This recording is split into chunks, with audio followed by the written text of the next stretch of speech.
जैसे हमारे यहाँ झाड़ू की महत्वता कही, जो झाड़ू होती है, बुआरी होती है, जिस झाड़ू को अपन झाड़ते हैं, ये महाराज 3 जगह पर नहीं रखना चाहिए।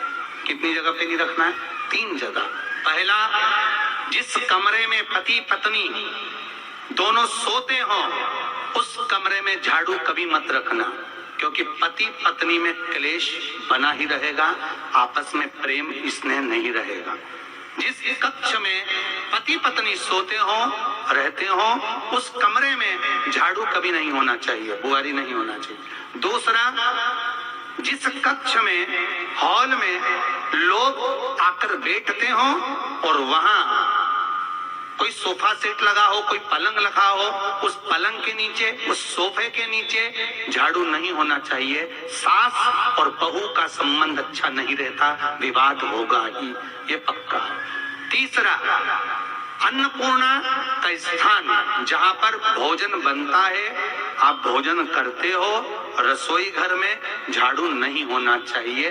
कारण, बच्चों में क्रोध आएगा, चिड़चिड़ प्रवृत्ति बनी रहेगी, और बेटा और बेटी संबंध आप करना चाहते हो समाज में, और बच्चे गलत जगह पर संबंध करने के लिए आतुर रहेंगे। इसलिए रसोई घर में बुआरी झाड़ू नहीं होना चाहिए। शाम को 4 बजे से लेकर 7 बजे के बीच में शंकर और पार्वती के भ्रमण का समय रहता है। मेरे देवाधिदेव महादेव और माता पार्वती के भ्रमण का समय, भगवान शंकर पार्वती घूमने को निकले। इसलिए हमारा सनातन धर्म कहता है शाम के समय पर माताओं को झाड़ू नहीं लगाना चाहिए, शाम के समय पर माताओं को चूड़ी बिछिया नहीं बदलना चाहिए, शाम के समय पर माताओं को मांग में सिंदूरा नहीं भरना चाहिए, शाम के समय पर माताओं को बाल नहीं बांधना चाहिए, शाम के समय पर माताओं को चौखट पर नहीं बैठना चाहिए। उसका कारण क्या है? क्योंकि पार्वती जी ने भगवान भोलेनाथ जी से कहा था कि तुम मुझे रोज शाम के समय प्रदोष काल में भ्रमण के लिए लेकर जाते हो,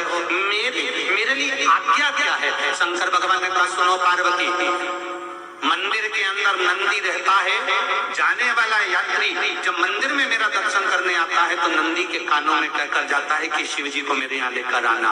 मैं नंदी के अनुसार उनके घर जाता हूँ। मेरा काम है उनका कल्याण करना, और तेरा काम है उनके घर की नारी को अखंड सौभाग्यवती का वर प्रदान करना, ये तेरा।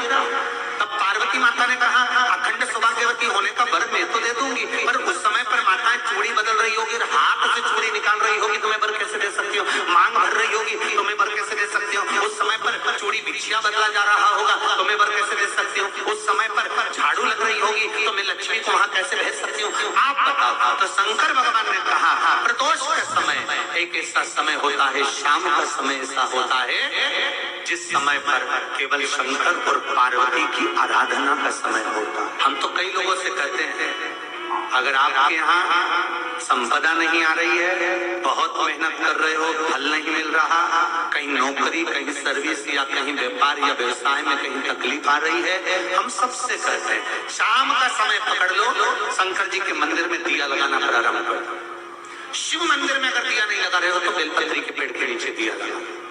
बेलपत्री और शंकर जी के मंदिर में दिया नहीं लगा रहा तो शंकर जी के मंदिर के बाहर चौखट पर दिया लगा। इतना भी नहीं कर सकते तो अपने घर के बाहर अपने द्वार बार दिया लगा दो, पर शंकर जी के नाम का श्री शिवाय नमस्तुभ्यं बोलकर शंकर भगवान को याद कर कर, अपनी कामना कर कर, बाबा का स्मरण कर कर, पंचाक्षर मंत्र नमः शिवाय, षडाक्षर मंत्र ओम नमः शिवाय, द्वादशाक्षर मंत्र ओम नमो भगवते वासुदेवाय, जो मंत्र तुमको याद है उसका स्मरण कर कर, लक्ष्मी हो चाहे नारायण हो चाहे राम हो चाहे कृष्ण हो, स्मरण कर कर शाम के समय बाहर दिया लगा दो, दरवाजे के पास लगा दो, कुछ सुनेगा जरूर, आएगा तो उसका वेलकम जरूर होगा और वो कुछ देकर जरूर जाएगा। नियम तो बनाओ, उसकी चौखट पर जाकर कहना पड़ा। बृहस्पति महाराज ने कहा कि शाम का समय जो प्रदोष का समय होता है उस समय पर इंद्रदेव तुम शंकर जी की आराधना करो। शिव आराधना से शंकर जी जो मार्ग प्रशस्त करेंगे, शिव आराधना से जो शंकर जी कहेंगे वो तुम करना। आराधना करी बाबा भोलेनाथ जी, बृहस्पति महाराज ने प्रदोष की महत्वता समझाई तो प्रदोष का समय जानकर शंकर जी पर 7 बेलपत्र प्रदोष के दिन इंद्र ने समर्पित कर दी बिना सोचे। कितनी बेलपत्र? 7। प्रदोष का व्रत करो चाहे ना करो, मंदिर में चढ़ी हुई बेलपत्र को उठा लो, बेलपत्र का ब्रह्म कमल बना लो।